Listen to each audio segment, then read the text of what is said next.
Good evening, everyone, and welcome to another edition of our Justice and Pieces guest speaker series, where we've been talking with paralegal and lawyer bencher candidates recently. And I guess not a little change on the disclaimer here today. The views of the current benchers here are of themselves alone, and they don't reflect me, Justice and Pieces, Trias College, or any other education institution or organization. Unfortunately, Shalina has come down with she's told me she's not feeling well, but I'm hoping we can reschedule with just her maybe sometime next week. But we are joined with Cathy, Corsetti, and Robert Burd here. So, Cathy, perhaps maybe you can give us a quick sort of synopsis there of who you are, and then we'll go over to Robert, and we'll try to keep that consistent so we know who we're not talking over each other. Thanks so much, John Paul. And I've really enjoyed your series. I think, it's a great way to introduce candidates, fully introduce them, and people. I mean, I watched them all. I even watched some of the lawyers, but anyway, maybe I need more of a life. But thank you so much for doing that, and Trias College for allowing it to be done that way. I'm a paralegal bencher for I think another week or maybe a month. I don't know. It depends, I guess, when the election comes through, whether there'll be another meeting for us. I've been a bencher like Rob for 13 years. We were the first elected benchers. I'm a paralegal that practices solely in landlord and tenant work. And Robert, how about yourself? Oh, thanks, JP. And I want to echo Cathy's comments. Your series have been very useful and helpful, not only for me as an incumbent and an outward bound bencher, but I'm sure for all of those that it's maybe their first time participating in the election and so forth. So it's been very useful tool. So I appreciate you taking the time to do all of that for the education for all of us. As Cathy said, I'm one of the original elected benchers, and Cathy and I are the only two that are still remaining and now in our 13th year, which means obviously we've been elected 3 times. I have a practice that does municipal law, provincial law, and criminal law, and I've been practicing for 32 years, and my practice is in Brampton. Now, I guess we'll go to you, Cathy, here. So maybe you can give us a little bit of the history. So 13 years, how did I mean, I don't know myself actually, but in terms of when the Law Society took control of paralegals, how did it first obviously you can get the grandparented in and get your licenses, but what happened from then to the initial elections, and how many benchers were elected, and maybe you can kind of give us the history of the benchers for paralegals.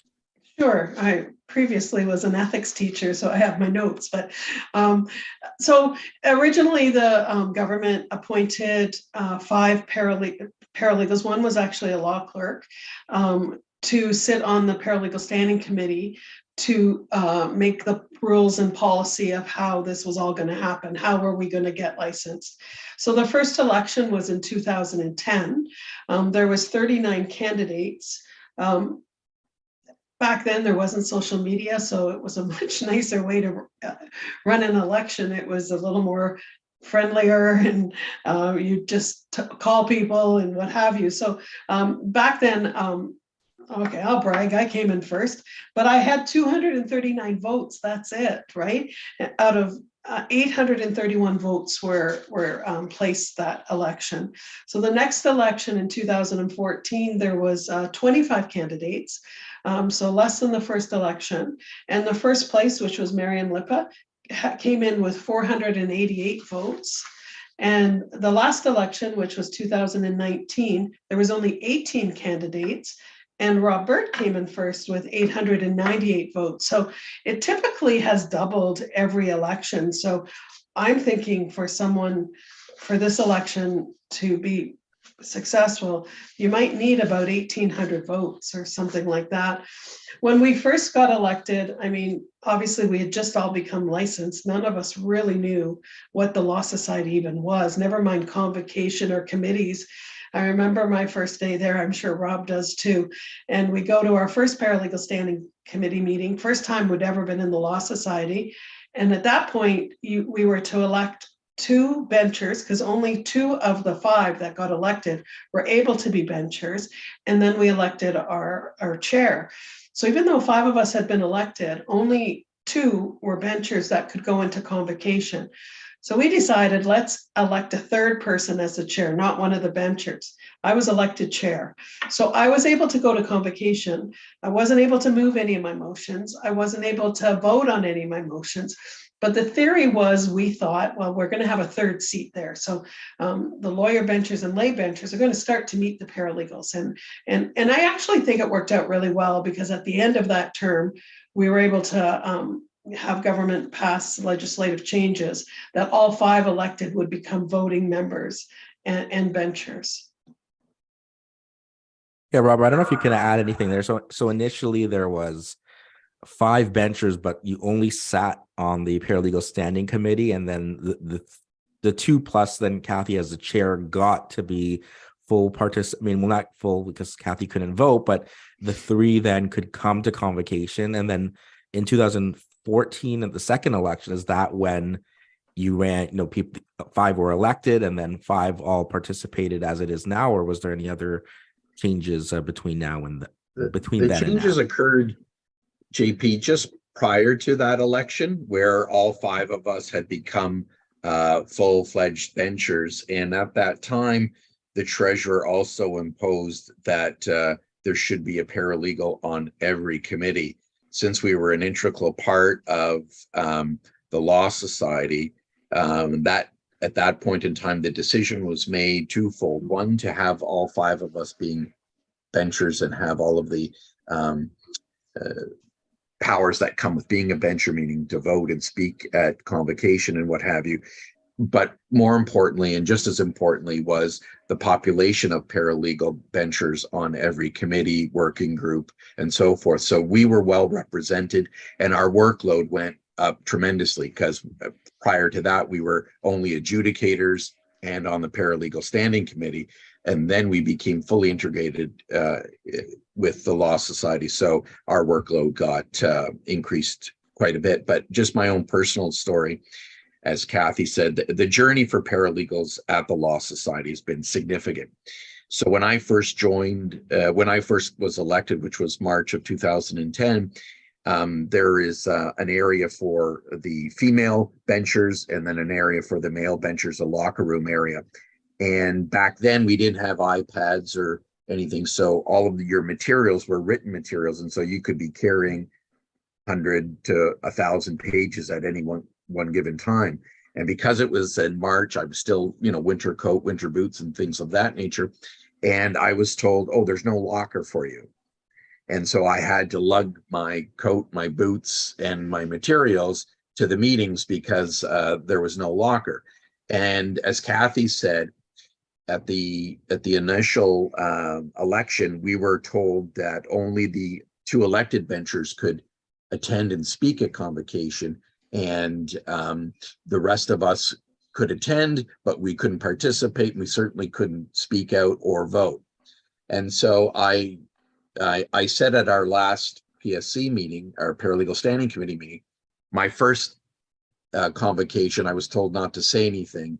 And then our last in-person convocation, which was December 1st, 2022, they couldn't shut me up. So it just goes to show you the journey paralegals have made in our 13 years that Cathy and I have been there.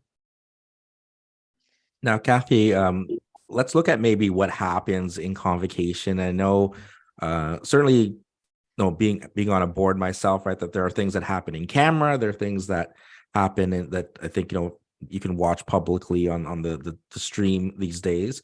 So maybe you can kind of tell us a bit of kind of what the day-to-day or convocation to convocation plus the committees, what kind of work you would do. And again, for the bencher candidates, the 5 that are going to be elected, and at the very least, even if Michelle is reelected, there's going to be 4 brand new benchers, possibly even 5 brand new, right? So maybe you can kind of give a little overview of kind of what that actually entails. Thank you. So there's a lot of committees, and they generally run, I think it's the second week of the month. I might be wrong, but I think it's the second, and then the fourth week is convocation usually. So you have at least 2 days. It used to be just Wednesday and Thursday of that week. It's now spread over so many days, sometimes not even during that week. And if you're on that committee, obviously you're expected to attend. And if you don't attend, you're not being very useful on that committee. And the reason we are really proud of having a paralegal on every committee is because paralegal issues come up. And if we're not there to speak to it and give a different our viewpoint, things we're getting passed at convocation are brought to convocation, and we'd be like, what about the paralegals? And that's why I think it was Lori Politza, when she was treasurer, who added us all on. I might be wrong, but I believe that's, and it just continued now with every treasurer. So all committees are in camera. No matter what you think, you can change, they're all in camera. And the reason is because we're sitting down kind of with our sleeves rolled up, trying to come up with some type of policy that we can present at convocation. It's important that we're able to speak freely. It's important that we don't have 3,500 people on social media telling us what we should have said and what we didn't say. I mean, it changes maybe 20 times before it comes to convocation. It then is in public the week before convocation, and that people are able to look at it then, and people are able to watch it at convocation. And I should add, when we first got elected, the room was so tiny that there was never public allowed. It wasn't webcasted at all. So, I'm thinking it might have been the last 7-8 years, maybe, Rob, that we've been in the Lamont Center, which we were all unhappy about moving from the beautiful room that we're in with, all the history and what have you, to the Lamont Center, which is kind of cold. But it worked out really well because then there were seats for public to come in and observe. It was webcasted. And then, of course, during COVID, it worked out really well when we were all remote and just doing it all by Zoom. So yeah, it's come a long way. I mean, from one committee where we were only on paralegal standing, and now on every committee where our viewpoint is being really taken to in importance.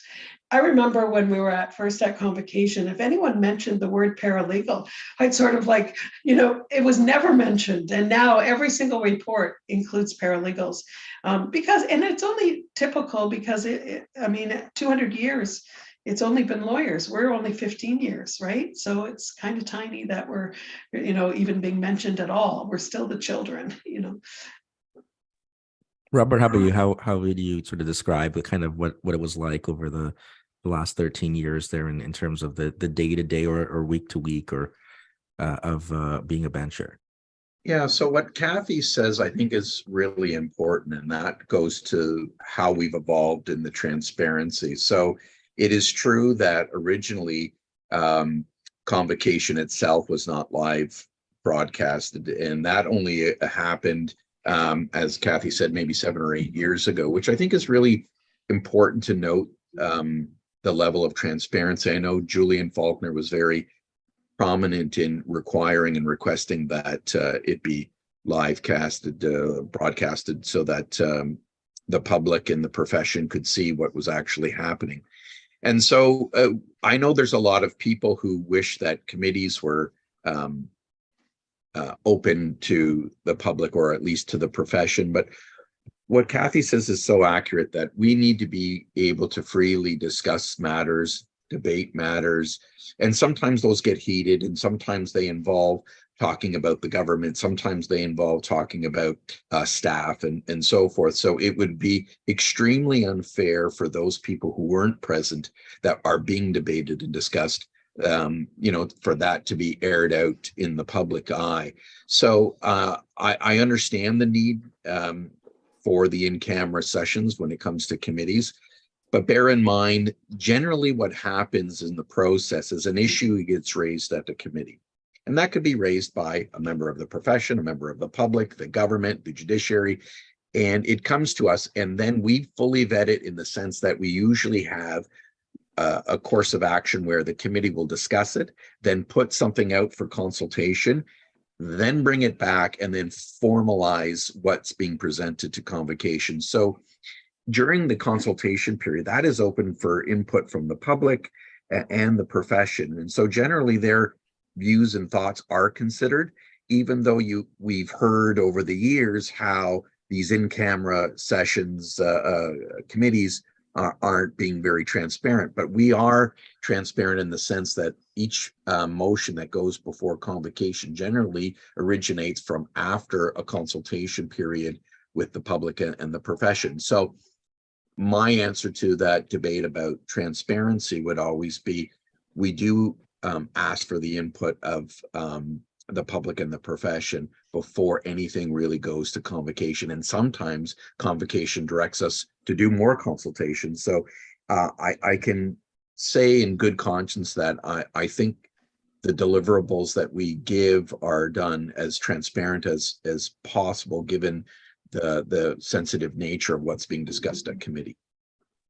Right. So next thing here, I mean, obviously, maybe it was also the case 4 years ago, but this time around, talking to almost every candidate, the one common topic that kept coming up was scope, and in particular, I think all of the candidates shared, a disappointment with what ended up coming out from family law, the FLSP, and I think even maybe the two of you have a little bit different takes, given that convocation.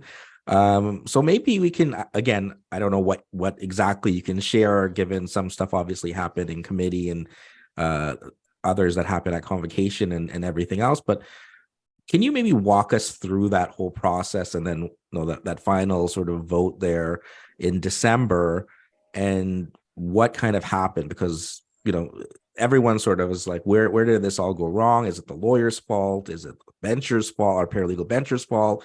Is it somewhere else? Maybe we'll start with you, Cathy. You can kind of give us a little bit of insight, as that seems to be obviously the number one thing that I keep hearing from the paralegal bencher candidates and the paralegal community at large. So Rob and I pretty much worked on the FLSP from the inception, which was probably 8 years, more or less. We started working on it. I think I was pretty much always chair of access to justice, and that's what committee took care of this. And even prior to Bonkalo report coming out, when the AG came to the convocation and asked us to look at expanding the scope, it wasn't popular at all. Like there was one in particular bencher, a lawyer bencher, who was actually pretty disrespectful, saying paralegal, I don't know if I should get into it. Well, it was public. Paralegals don't know how to speak English and, whatever. Anyway, so, it was worked on way too long, probably. We came up with a consultation model that went for consultation, and there was a lot of opinions. It wasn't popular with, obviously, the lawyer bench. And I mean, basically, paralegals have not proven themselves in any of those courts. Like, we've never been there. So to go forward to last December, well, actually last February, a year ago February, it was coming to convocation, and we had a really nice package.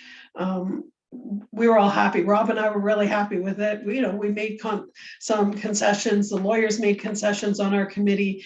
We were working it hard with the lawyer benchers, and I think it would have passed. And then all of a sudden, the judiciary stepped in and said, basically, no, we're not gonna. What have you done? You haven't consulted us. These are our courts. We're not allowing them to come in, or we might not allow them to come in. So that became a huge issue.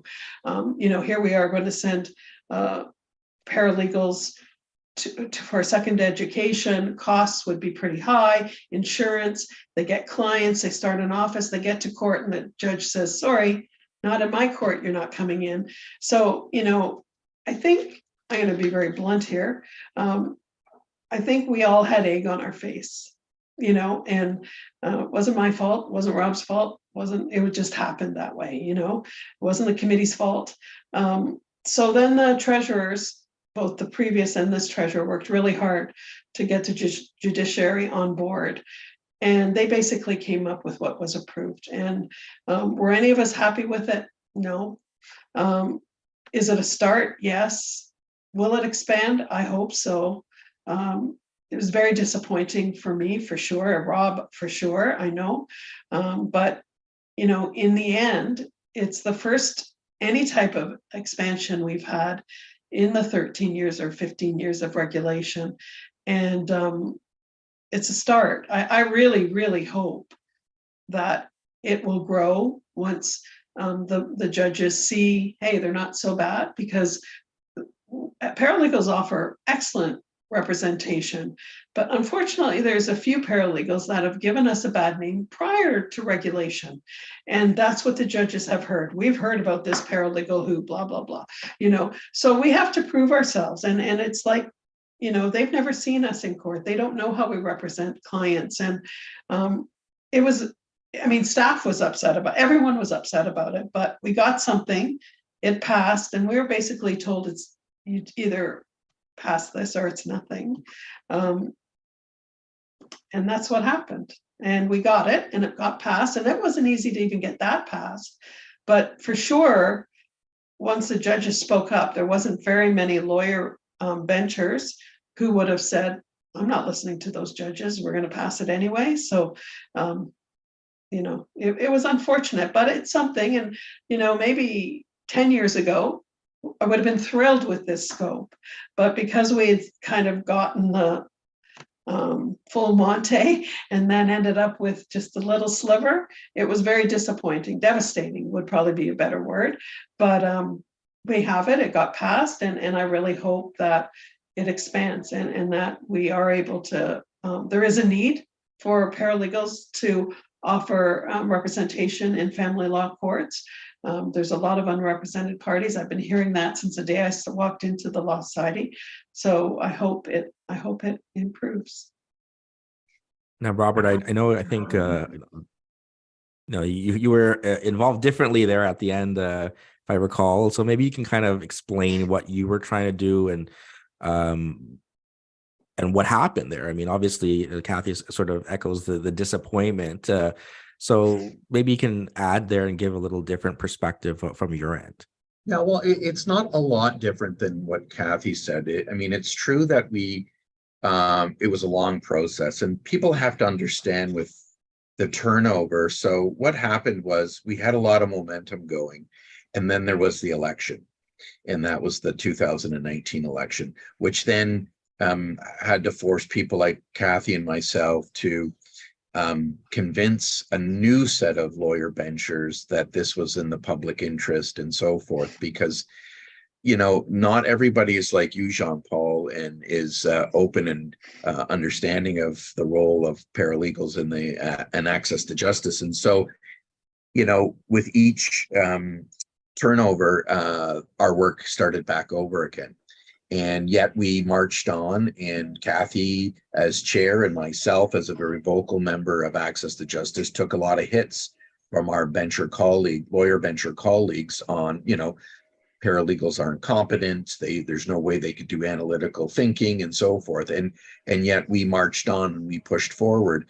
And so, as any good advocate, I used the facts against my lawyer colleagues by establishing that, you know, on our annual reports and so forth, that in the data that we get from professional regulation and our compensation committee, that you know, the complaints for paralegals was equal to or less than that of our lawyer colleagues, that our claims to our compensation funds were less than that of our lawyer colleagues, and that our disciplinary matters were equal to or less than our lawyer colleagues. So my argument was there was nothing in the data, no factual basis to claim that paralegals aren't capable of doing the work that we had launched as part of the consultation model. And so when it got back on the eve of, essentially the eve of the February convocation, that the judiciary had not been consulted on this and had asked us to pull back, we had, as the committee, a very tough decision to make that we made in conjunction with the treasurer as to whether or not to proceed, because Cathy is right. A lot of our lawyer colleagues that may have been on our side were going to reverse because of the lack of judicial support. And so we were back to square one again. And at that point in time, it was essentially left with the hands of the judiciary as to what they were going to come back with.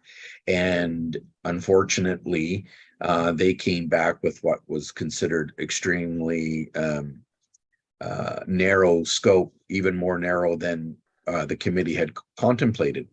And as such, being an advocate as I am, but not only for the paralegal profession, but also just for the public, because the numbers had gotten up to 70% of people were unrepresented in family law action. So it's become like critical at this stage. So on December 1st, and this was not disrespectful to my fellow paralegal bencher colleagues, but I just wanted to be the devil's advocate and propose a different view to ensure two things. One, that it was well known that I was of the belief that paralegals can do this work, and there was nothing to say anything otherwise. But more importantly, that there would be a way that we could do it with the narrow scope that integrated the FLSP in the current P1 license, so as to hopefully try to ensure success, given the fact that it was fait accompli as far as what the scope was going to be. So I made that pitch. It eventually, at the December convocation, was not accepted by our current treasurer, but to her credit, she contacted me and said she was going to put it straight through to committee, and it was heard at our last PSC meeting. So it'll eventually be in the hands of staff and PSC, because moving forward, now that Access to Justice has done its work, that committee done its work, it's now going to PSC for implementation. And my proposal was put forward. Where it goes from there is going to be entirely up to the new PSC, which is, as we all know, 5 lawyers, 5 paralegals, and 3 lay benchers. Now, I guess on that point, and certainly other areas where people want, or paralegals that I've been speaking with want, greater access to scope, whether it's divisional court appeals, whether it's immigration, whether it's certain like impaired driving in criminal. Are those things that, like, in terms of the process of, let's say, looking at any one of those, and again, we can maybe leave immigration to the side because that may be altered through court decisions, but is that stuff that comes purview as your role as a bencher, that things can be done? And what would be the process like if that's something that would be done by the law study bencher, or is that something that is better served through maybe the Ontario Paralegal Association? I know, Robert, that's the next chapter perhaps for you yourself there, but maybe you can kind of give it insight, and certainly other areas where I heard a lot of things from the candidates, and you may be able to offer some insight as to whether this is something that gets done at the law society, or is it something that gets done somewhere else? And I'll start with you, Cathy. Yeah, I'll just speak a bit brief on this. The one thing that always surprises me with every election is the candidates bring out these ideas that they think we've never thought of. Well, trust me, every single item has been discussed at length at the Law Society at paralegal standing. It's, as a bencher, in my opinion, it's not our role as a bencher is not to expand scope. I mean, our role as a bencher is to pass policy to protect the public. If there was no one doing it, like no one's doing appeals, no one's doing immigration, and no one's doing impaired driving, maybe then we could sell it like that there's a need for the public. But that's not what a bencher's role is, in my opinion. Now, Rob, you might see it differently. I don't know if you want to add to that. So my point of view is So, as part of our mandate as benchers, we have to look at access to justice, and as the public being given access to justice. And we know, for example, family law, it was, at 70%, which is just completely unacceptable. And Cathy said, from the day one we got there, family law was in a crisis and something needed to be done. There isn't that public outcry in many other areas. No one's pounding on the Law Society's door. I'm talking about the public saying, we need paralegals in divisional court, or we need paralegals doing impaired driving. There is no public outcry as there was in family law. So when we look at access to justice, and from a bencher's perspective, we have to look at, is there an unmet legal need for the public? And is there a public outcry for some other alternative? And we have to bear in mind that paralegals aren't, and potentially the only avenue for access to justice. There's the use of technology, there are use of websites and other self-help programs that are out there that the Law Society is considering in our technology sandbox. And so would I love the answer to be paralegals are the answer to every access to justice need? Sure, I would love that as a paralegal. But as a bencher, I have to wear a different hat. My fiduciary responsibilities are that of the public. And so if I don't hear the public outcry, I cannot put forward that paralegals are the answer to the problem when the public isn't asking for it. So when we hear candidates talk about divisional court representation and so forth, there is a basis of it because of the fact of continuing my legal representation. So if a member of the public had hired me to do a matter in small claims court, and unfortunately we lost, and they would like for me to continue to divisional court on that, there is that argument about the continuation of legal representation. But I don't see the public outcry on that point, which makes it extremely difficult. But to Cathy's point, we have spoken about that. We've spoken about immigration for years and years and years. And unfortunately, that's where it lands. It lands on, it has to be an unmet legal need in order for us to make a case that paralegals are the only answer to that problem. Yeah, so I guess the other big thing then comes, and certainly I have, a kind of unique perspective being a lawyer teaching paralegal students for, 7-8 years now, is that, well, it's the lawyer's fault, right? They don't want us to do this, this, and this because it's competition, right? That the more people in all of these fields, that means, it's harder for them to get clients, and they're making these decisions, with this inherent tension between lawyers and paralegals. And it's not in the public interest, it's in the lawyer's interest, and the paralegal benchers are just complicit, going along with the lawyers, and what are they doing for us? They're paralegals too, right? How would you kind of look back and even some going as far as saying, why are we even with the Law Society? We should have our own group. Looking at sort of over those 13 years, you've often obviously had to build relationships with all the lawyer benchers. And I mean, even the lawyer community at large, let's say.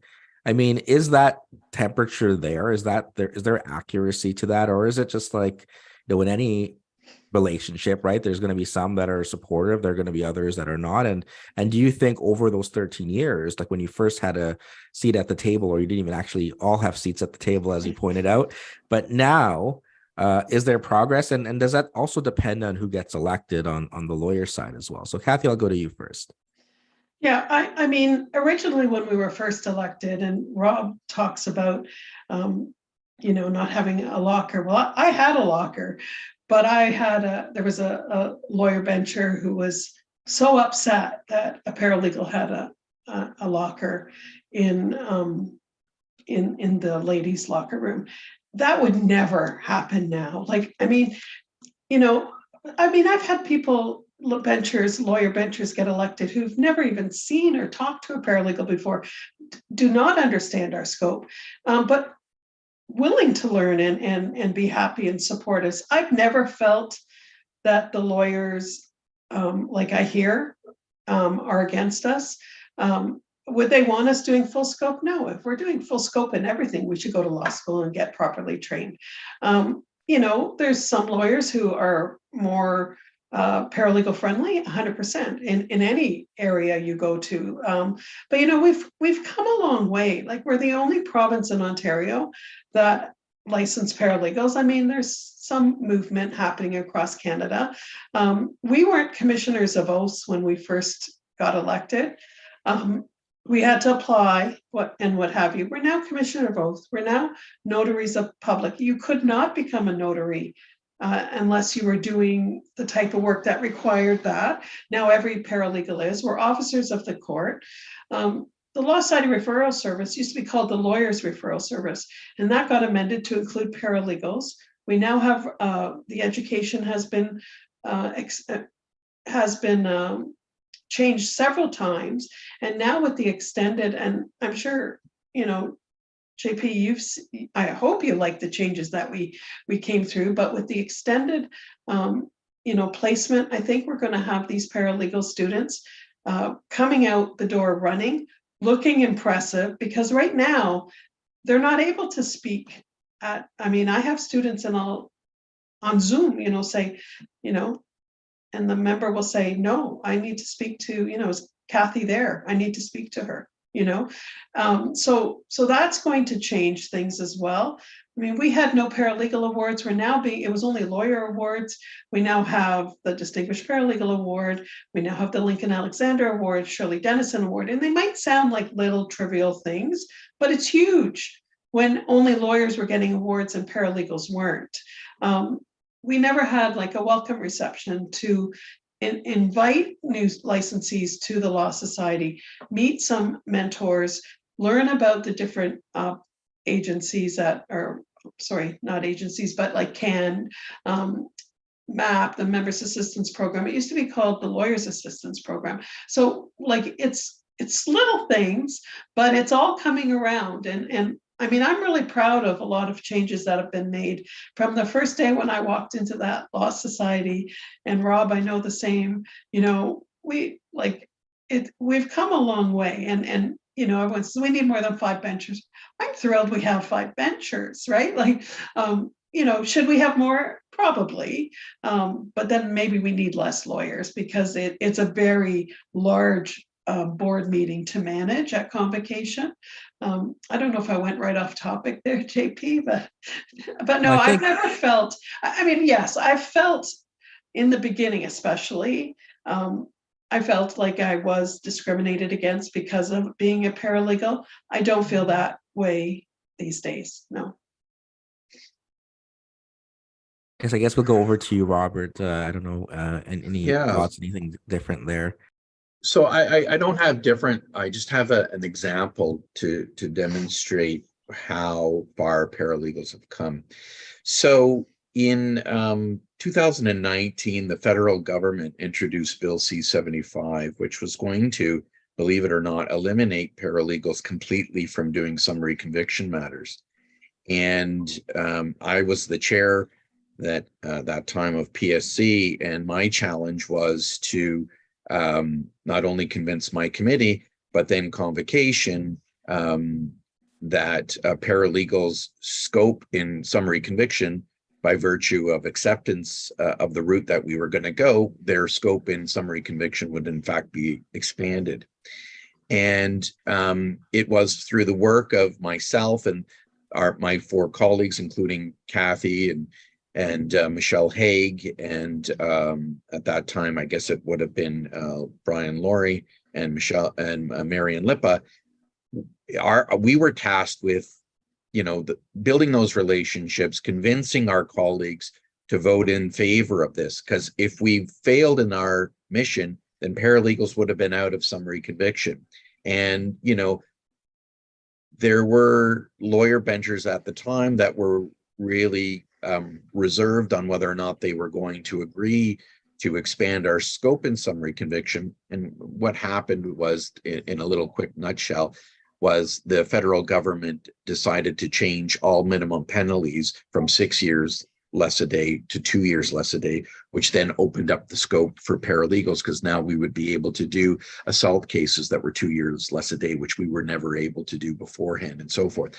And so because of our hard work, and trust me, at committee level, including our treasurer, I had some very foul language conversations with even our treasurer at the time, because of how adamant I was and how adamant the rest of my paralegal colleagues were that this go forward and that we not be subject to reduced scope.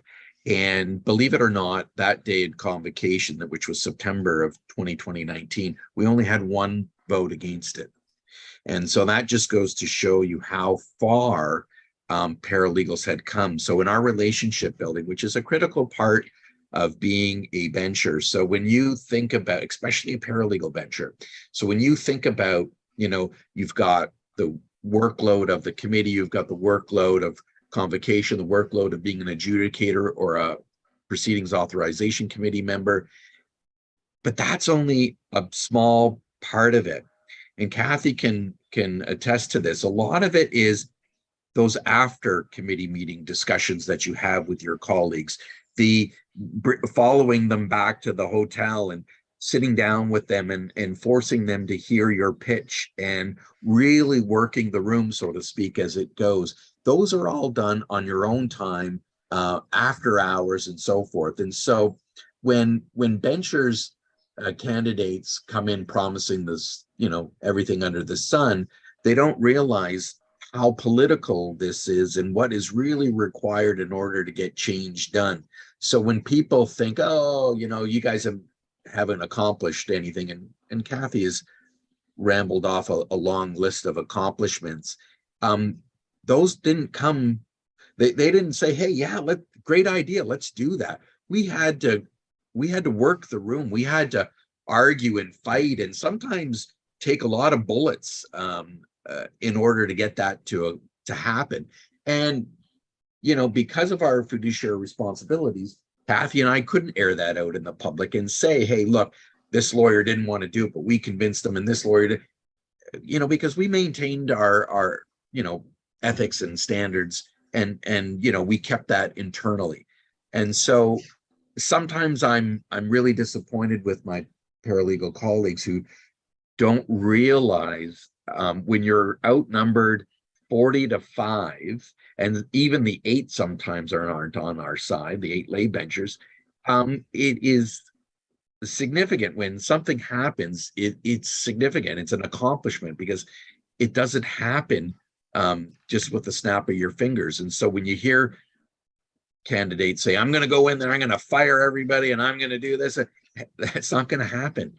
And, you need the majority of convocation to support your position. And so that doesn't happen by, throwing stones. It happens by building relationships and convincing them, that paralegals can do this, and this is in the public interest. And so you adhere and appeal to their fiduciary responsibilities as a bencher, and that's how you make a convincing version of why they should vote in favor of your motion at convocation. And so to Cathy's credit, to all of my other paralegal colleagues' credit, over the 13 years I've been there, we have had to work in those trenches to make these things happen.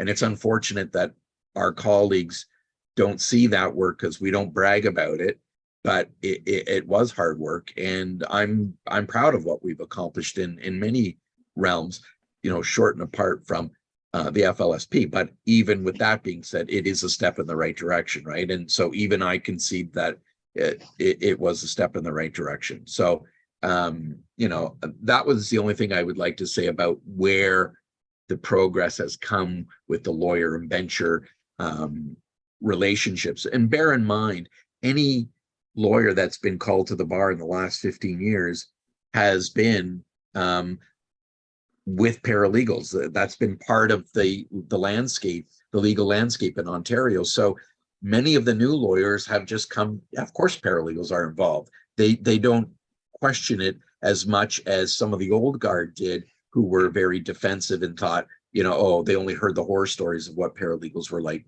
pre-regulation. Can I just ask Rob for clarification, because I think he made an error. Oh, Can you imagine, Rob? But when you were talking about C-75, I think you said 6 years plus a day, and you meant 6 months plus a day, right? oh yeah, six months. Yeah, I just thought we might as well course. clear it up. So yeah. Of course, yeah. Yeah, so I guess then looking at a lot of, speaking of clearing things up there, I mean, there's certainly been a lot said, and again, part of it may be the the bluster of an election campaign and wanting to get elected, but maybe in terms of clarifying things, I mean, I'm sure we don't have all day therefore, but perhaps Cathy, maybe some of the things that you've heard and you want to sort of maybe set the record straight about kind of what it is coming from the perspective of being a bencher, and then we'll go to Rob afterwards if there's anything further he wants in terms of, again, what's being done and what's sort of the role there, and we'll turn it to you, Cathy. Yeah, there's been so many things said that are incorrect. I mean, first of all, we're one vote out of 53 votes. So nobody can do anything without having support of, I think the number would be 27. So, it's not easy to get 27 people on your side because they have their relationships with other people. So, the meetings are not in secret. Like, that's just practical. I believe most committee meetings in government would be in camera as well. Nothing would ever get done for sure. Talking about how paralegals don't need more education with any expanded scope, forget about that. That would never happen. You would never get buy-in by anyone at the Law Society, and even as a paralegal bencher, if we're not properly trained in a new area, and I get the argument, oh, but lawyers don't need it. Okay, maybe they don't. Maybe they've gone to law school. They've had many more courses than a paralegal has, and we've only been trained in our scope. So I believe any expansion definitely needs more education. It's not lawyers versus paralegals at all at the Law Society. It's what makes sense for the public. We're not there for the profession. You don't hear, you hear lawyers now saying a lot, but you don't hear them saying, I'm going to change this and I'm going to do this. That's not what the role of a bencher is. You're there to protect the public, pass policy to protect the public. End of story. And if something happens to expand the scope by accident, we've got a huge win, but I hope a lot of it is just advertising, trying to get elected, and I really hope that my paralegal profession is smart enough to know that that's not what's going to happen if you elect that person. Robert, how about you? Anything different there to add? So I'm going to tell you a little bit about like the politics. Let's say an issue gets raised, and the way it happens is from that point in time, it goes to, so a member of the public, the judiciary, somebody writes in and says there's an issue.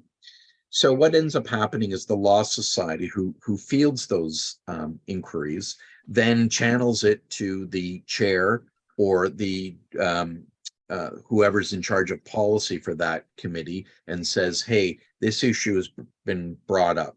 And so at that point in time, the chair and whoever the director of policy is for that committee reviews the issue and then formulates a report to go to the committee.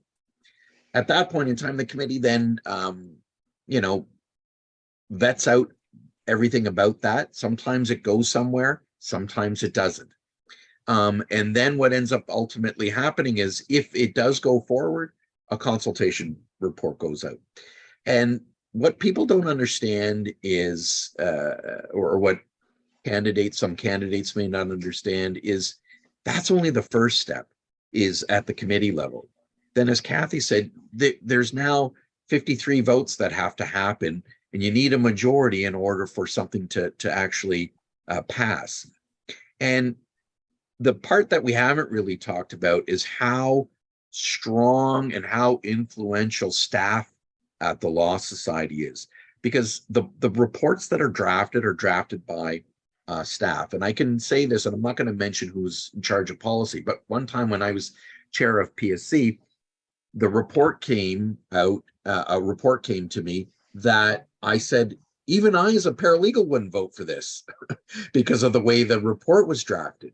And so the staff has such an influence and bearing as to what ends up happening that, you know, it's sometimes difficult to get something accomplished because, you know, as a chair, you have to be all over the staff in order to make sure reports are accurately reflecting what the committee discussed and so forth. So there is a lot more that happens behind closed doors that people aren't aware of, and it's not behind closed doors because of an unwant of transparency. It is for the protection of the issue being debated before it goes to convocation. And so, you know, when I hear about things like I'm going to fire the executive staff, well, the only person that has control over the executive staff is the CEO. The convocation only has one employee, and that's the CEO. We don't have any control over any of the staff. Only she does. So, you know, when I hear things like that, I think, wow, that person is not in touch with reality. And when you hear things about, well, I'm going to create a committee and we're going to look at the expansion of scope. Well, you need convocation to approve a committee, and that actually only comes from a treasurer, because only a treasurer can create a committee. And so when I hear candidates say, I'm going to create a committee and I'm going to be appointed chair of that committee, wow, you know, do your research, because that's not how it goes. There's bylaws for committee work. There's bylaws on how things are created and not created, who's got the power to do so. And so a lot of people, a lot of the candidates have made promises and have misled potentially voters on what they are saying that they can do, when in fact they won't be able to do. And you know, it may be well intended on their part, but they haven't done their research to find out whether or not it's actually possible or not. Now, on that point there, Robert, and I'll go to Cathy here first. Certainly, I know a lot of people have already voted today, right? The internet sort of went down there on ComputerShare in the morning, or you know, some people may have been sort of locked out there, or they may be still taking some time. And you know, again, kind of like all the Law Society deadlines, like you know, annual report goes in, you know, March 31st at 11:45 p.m. So some people will take, you know, maybe the full 10 days here.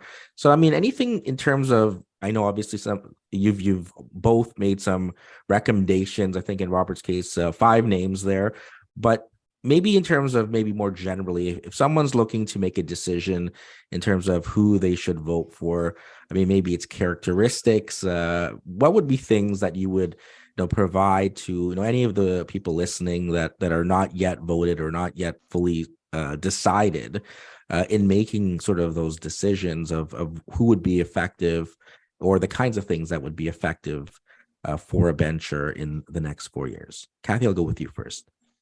So I had posted a top 10. If you don't mind, I'll quickly just sort of go over some of them. Does a candidate have the best qualities of a bencher? Do they resemble someone you want to be your voice?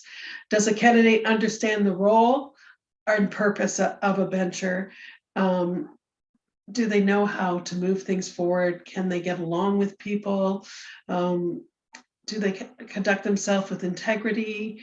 Do they have a firm understanding of the issues they'll be dealing with as a bencher? Have they ever watched convocation? I mean, I suspect, I wish you would ask some of those candidates that question, JP. I bet you most of them haven't. They don't know how it works. They maybe have never been on a board.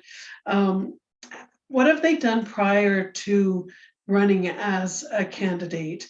I know there, and I'm not saying in a few years you can't accomplish a lot, but there are a few that don't have the experience that I think maybe you should have. That doesn't mean they won't be a great bencher, but I think you need to know what this profession is all about, and what have you done to advance them?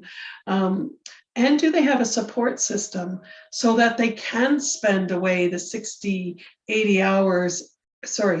80 days a year away from their family, away from their practice? And do they have any experience on any other boards? Because this isn't, I felt in some of the comments, people thought this might be a bit of a joke. It's a serious, real serious board to be on, and don't take it lightly, and make sure your candidate make sure who you're voting for understands what it means to be on the board of directors of the Law Society. It's an incredible position. I know Rob will feel the same way. I've met some amazing people. It's been a lot of work. I'm going to start enjoying life and my family. But the most important thing is to vote. Please vote. I mean, I read some things, I don't want any more emails. I'm not going to vote for anyone. Well, that doesn't make any sense. These people, the next 5 benchers, are your voice for the next 4 years. It could be a disaster if you don't get the right people in there. So please just vote. Robert, anything to add to that?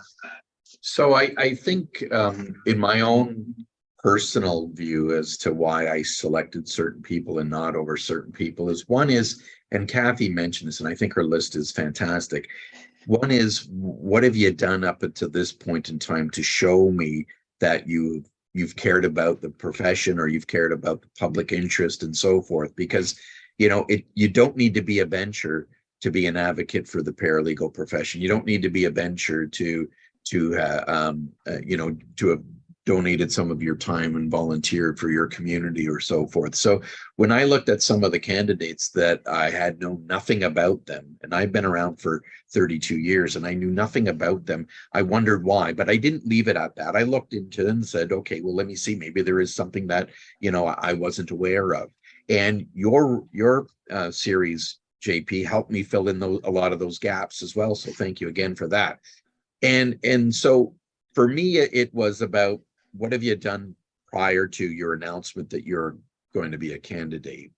And two, and I think this is one of the ones that Cathy mentioned, I'm just going to repeat it, is, are you able to work along with others? So there are some candidates who are very adamant that they're going to go in there kicking and screaming. Well, unfortunately, that's not going to work very well. And whether you're a lawyer bencher or a paralegal bencher, it's not going to work well. In fact, there are many benchers over my term of 13 years who were somewhat like that, and they've been totally ignored because they're just not effective. And that's not an effective way of convincing and communicating your point. And so those things, I think, were very prominent. But from a global perspective, I wanted to have 5 paralegal benchers that covered a couple of things. One is jurisdiction. I didn't want everybody to be from Toronto, say, for example. 2, I needed a variety of practice areas because, the paralegal scope needs to be represented, and you can't have 5 people there who only do small claims court and know nothing about any other area of practice. And then more importantly was equity, diversity, and inclusion. I wanted to make sure that we had what is representative of the paralegal profession. And so right now, the paralegal profession is almost 60% female, believe it or not. And I think our outgoing 5 paralegal benchers accurately reflects the community, right? Because we had 4 female benchers and 1 male. And then when we were talking about equity, including and diversity, 40% of all paralegals are racialized. So we need someone there that understands that component of it. And that's why I mentioned Deborah as being a good candidate, because, she created the Black Paralegal Association. And so there are these types of things that I looked at to make sure that everything was covered. I mean, are there other great candidates that I didn't endorse? For sure. But their role was already covered by one of the other 5 that I thought had that much better of a quality And Michelle is, you have to have an incumbent there. I mean, whether you think she's done a great job or not is I believe she has, but you need that institutional knowledge in order to move on, because if we had 5 newbies, even if they were great candidates, they're going to get steamrolled. And so you need someone like Michelle there. And then one of the things that we always found that was sort of missing in our debates and our discussion was the perspective of the colleges. And we do have Priya Bhatia, who is the executive director of professional development and competency, but it would be better to hear it firsthand from a paralegal. And that's why I promoted like Barbara Jones, who's a instructor at Sheridan College, because we need to hear everything, all the areas of practice, the education, and diversity, equity, and inclusion. So the 5 that I endorsed, I thought encompassed all of what we need. So you have Michelle is in Windsor, Mike Radden is in London, Paula was in Ottawa. So I thought the 5 that I selected covered all of that and made me feel comfortable that whatever issue would be raised, and multiple issues get raised at PSC and in convocation, that the 5 that I thought would cover all of that. And so that was my personal view as to why I selected who I did. Now, last couple of questions here. I guess first one would be what's next. I think you've both kind of alluded to it yourselves there. But what sort of, now that these 13 years, significant period of both your life and, in Robert's case, it's like a third of your practice time, right? So even more significant period in the legal community, and certainly almost the entirety of licensed paralegals. Cathy, what's next for you after this? Is there something else you're looking to, or you're just like, I've done my time and it's time to kind of focus a little bit on? I mean, it's been amazing. Both Rob and I are going to miss it 100%. The people we've met, the experiences we've had, nothing like I ever thought would be part of being a bencher. We've met, the stakeholders, that was great. But, I have my own business and I have 3 grandchildren now, and, that keeps me busy, and I'm happy to sit back for a while, do some traveling, and I even gave up my teaching hat. So yeah, that's that. I just wanted to say one more thing, and it might be your next question, JP, but I know you always like to give a shout out to the students, and I've heard a bit of doom and gloom from some of the candidates for students. It's a great profession, and it's never been easy. It wasn't easy when I started way back in the day, and I'm sure the same was with Rob. So it's a great profession. Create yourself today. Don't wait till graduation day to create yourself. Mentor as much as you can. Go to anything you can that paralegals you're invited to, and it's a great opportunity to meet people. And the only way you can get ahead in any business is, it's not kind of what it's who you know. So continue mentoring with people and connecting on LinkedIn and what have you. Thank you. Robert, how about you? What's the next step for you?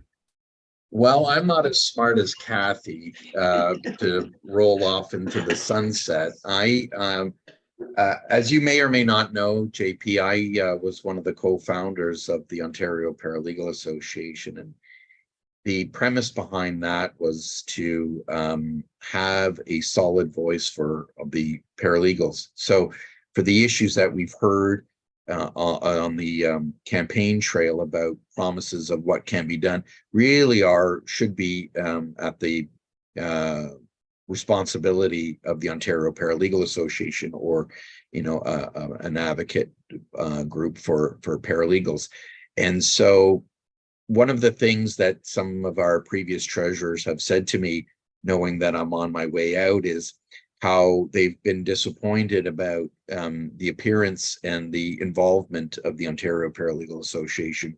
And so some of the leaders in the paralegal community that I know and I respect have contacted me and said, would you please consider coming back and restoring OPA to where it was and where it could be. And I don't say this with any disrespect to the current president or previous presidents of the Ontario Paralegal Association, because it is a volunteer position that's again, not much glory and a lot of grief.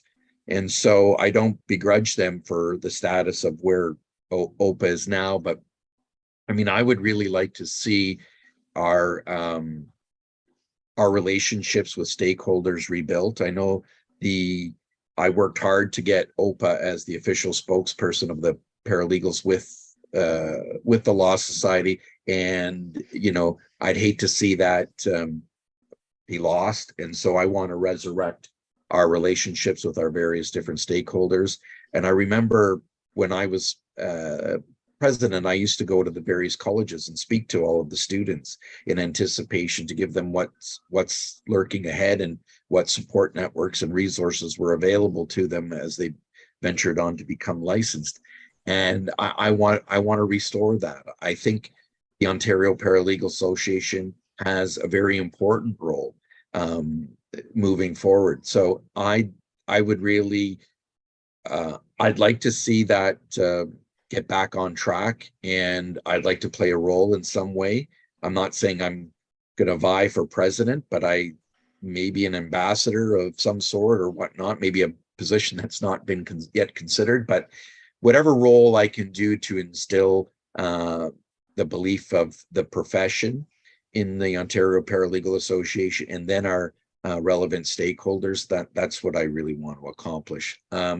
Other than that, I'm going to continue here on my practice, and I think I'll also remain as an adjudicator at the Law Society for some time, because there's going to be a huge turnover. And Michelle, if she gets reelected, is part of what's called the Proceeding Authorization Committee, which means she'd be void of being an adjudicator for a period of 6 months. So I'm probably going to throw my hat in the ring there and maintain my status as an adjudicator, at least until the new paralegal benchers get their SOAR designation, which is the Society of Ontario Adjudicators and Regulators designation. So that's it. I just can't get away from this profession. I love it too much. So I'm gonna take another round of beatings, I guess, in another capacity. Now, Cathy gets kind of alluded to, but it's a two-part question this time for my final question that I've think pretty consistently been there. So first part is, as Cathy alluded, what words of wisdom, what advice do you have for any of my students that are listening? But wanted to add a second piece there. Obviously, there are going to be 5 people elected. It may be the people you'd like to see. It may be completely different people.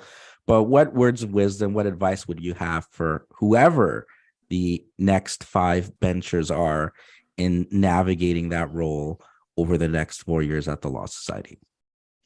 I think I've answered the first part for the students, so I'll go to the new benchers. When we first got elected, once we were able to be at convocation, it was sort of a unspoken wisdom is don't speak for the first year. And I know that sounds a bit odd, but it really is important to take it all in. It's one thing to ask a question for clarification, but people would get up and start saying, things that, and they sort of look silly because it was just at the months before convocation sort of thing. So, you need to get flavor, find out where your niche is there, make sure you get to know staff, get to know the other benchers. It's the only way you're going to accomplish anything. Is no one wants to be on someone's side if they're arguing with them all day. You know what I'm saying? It's I'm sure there's some expression we can use. You can get more ants with honey. I don't know, whatever. And that's the way you have to go. It's a great position. It's a lot of work. Make sure you do the work. Make sure you've read the material when you go to committees so you understand what they're discussing. Otherwise, once you've kind of made a mistake and people see you're not prepared and you don't understand what you're doing, you don't get the same respect you get as someone who's there understanding, reaches out to the chair prior to the meeting for clarification and what have you. Robert, how about you? I guess maybe you can address the students first and then move on to the next benchers. Yeah, so when it comes to students, I guess my parting wisdom would be that you have your education, you then have your field placement, and a lot of students think, okay, that's it. I'm ready to go. And it's really not. I mean, I'm still learning, and I've been at it for 32 years. And so I harken back to when I first became a bencher. There was a lot of benchers who took me under their wing as mentors and showed me the ropes, as Cathy said, and said, hey, this is what you do, this is what you don't do. Go speak to this person and that person. And so the same applies to students, right? You have to find a mentor.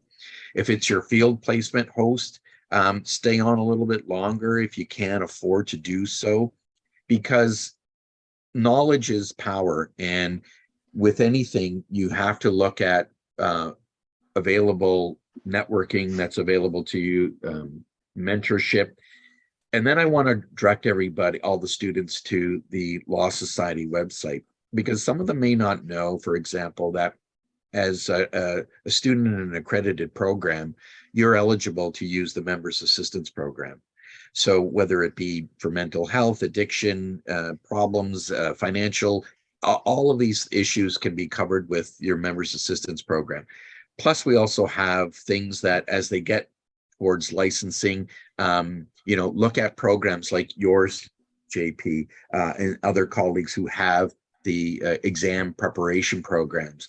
And then also, in my view, it's important to take full advantage after you become licensed of the resources the Law Society has, like the practice management hotline, the coach and advisory network. So a lot of people, a lot of students, and even licensees look at the Law Society as the regulator and only the regulator and, oh, the big bad wolf. But really, the Law Society has so many resources available to actually enhance, promote, and build your practice. So when Cathy mentioned about the referral service, that's to help promote you, right? And so there's a lot out there that I don't think we take full advantage of. And I remember a while back, JP, when you had me on, I made the analogy of my iPhone, that I only know 40% of what it's capable of doing. And that's generally what students and even licensees know about what the Law Society can provide to you. And we only think about it as the regulator and, oh, it's not really there to help me, but they are there to help you. We don't want paralegals and lawyers to be in discipline. We want them to have healthy practices. We want them to be providing legal services to the community at large and do so in a competent fashion. And we try to do, things like spot audits. People think spot audits, oh, that's terrible. It's actually there to benefit you. So you can even ask for a spot audit if you want to just to see how your practice is doing. So I would tell the students to take full advantage of the resources that are out there that are free. Take advantage of them. Get a mentor and really tap into that resource. And to parlay that into what I would say to the upcoming benchers is, you have two people right here, and Cathy and I, who have 13 years experience. We're actually, other than Jack Brathwaite, the two longest termed benchers currently at the Law Society. And so we've seen it all, we've done it all. And so we would be a great resource. A credit to a lot of the bencher candidates. Several of them reached out to me. I'm sure Cathy is the same, but some of them had not. And I don't know where they're going to learn it, because there's a lot that, you could look at it, the Law Society website, or read convocation or watch convocation, and it's not doing enough of your homework, right? Because there's the amount of work that's going to be required. There's how you build relationships, what staff does and what staff does not do, and what your obligations and requirements are and fiduciary responsibilities. Some of this is not covered in the material that you get as a potential bencher candidate, or even the seminar that they viewed that was mandatory as part of their candidacy. So I would contact existing benchers and say, hey, what is it really like?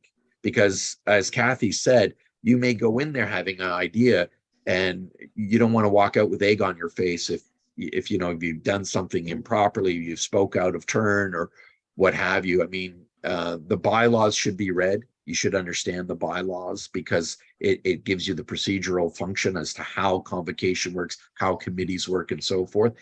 And then again, yeah, tap into resources of former or existing benchers. That's my advice to them. Perfect. So Cathy and Robert, thanks once again for taking the time and speaking with me again. I think at least the second time over the years that you've both joined me. For anyone that hasn't yet voted, hopefully it's the evening. The everyone's doing some other things, so it might be a good time there. I think they probably sorted out all the computer share issues from the morning. So go out there and whoever it is, go and vote. I think the last time the turnout was like 17%, which we definitely want to be building on those numbers in the paralegal community, and certainly if any of the lawyers are listening as well there too. So go ahead and vote. And we will have one last sort of thing here on the election, and maybe one more with Shalina, but I know there was a lot of talk about FOLA, and the chair of FOLA will be joining me at 5:00 on Friday. So a lot of those survey questions people were talking about or wondering, things like this competency fund. I think hopefully he can set that record straight for all of you. So tune in there. And thanks again, Cathy and Robert. And thanks again, everyone, for listening. Take care.